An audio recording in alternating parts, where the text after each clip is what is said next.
பரவாயில்ல, ஏதோ Suryakumar Yadav half century அடிச்சனால Mumbai ஒரு டீசென்டான டார்கெட்டை எடுத்து விட்டாங்க. இல்லைன்னா ரொம்ப கஷ்டமா போயிருக்கும். இப்படி வந்து சொல்ற மாதிரி தான் இன்னைக்கு மும்பையோட பேட்டிங் வந்து இருந்துச்சுங்க. இன்னைக்கு மும்பைக்கும் டெல்லிக்கும் நடக்கிற மேட்ச்ல டெல்லி டாஸ் வின் பண்ணி ஃபர்ஸ்ட் பவுலிங் வந்து சூஸ் பண்ணாங்க.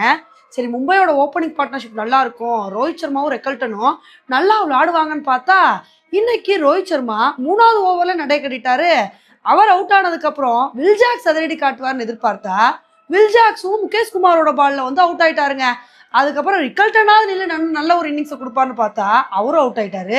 இதனால மும்பையை பொறுத்த வரைக்கும் 58 ரன்னுக்கே 3 விக்கெட் இழந்து பயங்கரமா தத்தளிச்சிட்டு இருந்தாங்க. இதை வந்து பார்த்தவனே இனியாவது யாராவது நல்ல ஒரு இன்னிங்ஸை கொடுப்பாங்களான்னு நினைக்கும் போது அப்போதான் சூரியகுமார் யாதவும் திலக் வர்மாவும் சேர்ந்து ஒரு சின்ன பார்ட்னர்ஷிப் வந்து போட்டாங்க. அவங்களோட பார்ட்னர்ஷிப் அப்படியே கண்டினியூ ஆக நினைக்கும் போது அப்போதாங்க திலக் வர்மாவும் அவுட் ஆயிட்டாரு. அதுக்கப்புறம் பின்னாடி வந்த ஹர்திக் பாண்டியாவும் உடனே நடைய கட்டிட்டாருங்க.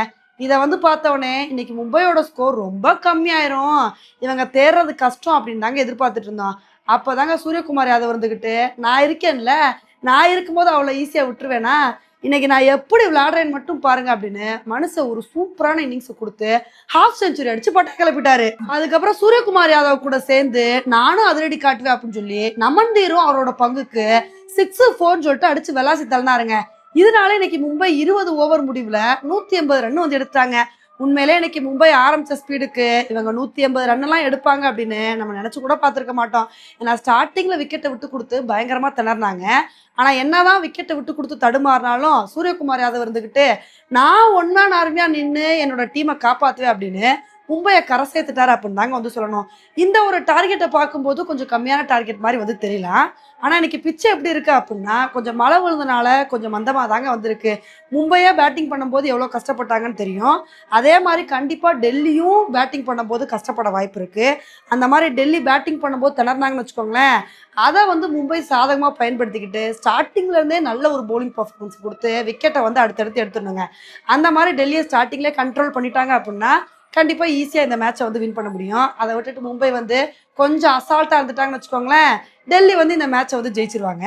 அதனால் மும்பையை பொறுத்த வரைக்கும் மும்பைக்கும் இந்த மேட்ச் முக்கியம், டெல்லிக்கும் இந்த மேட்ச் வந்து முக்கியங்க.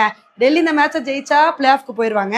மும்பை இந்த மேட்சை தோத்துட்டாங்கன்னு வச்சுக்கோங்களேன், அடுத்து வந்து டெல்லி இன்னொரு மேட்ச் ஜெயிக்கிறாங்களா இல்லையான்னு சொல்லிட்டு வெயிட் பண்ண வேண்டியது இருக்கும். அதனால் இன்னைக்கு மேட்ச்சில் வந்து மும்பை ஜெயிக்கிறாங்களா டெல்லி ஜெயிக்கிறாங்களா அப்படின்றத பொறுத்து வந்து பார்க்கலாங்க. ஓகே ஃப்ரெண்ட்ஸ், இந்த ஒரு மேட்சை பற்றி நீங்கள் என்ன நினைக்கிறீங்க? இதில் யார் வின் பண்ணுவா அப்படின்ற உங்களோட கருத்தை என்னோட கமெண்ட் செக்ஷனில் வந்து போடுங்க. இதே மாதிரி இன்னொரு வீடியோவில் உங்களை வந்து மீட் பண்ணுறேன். Bye friends.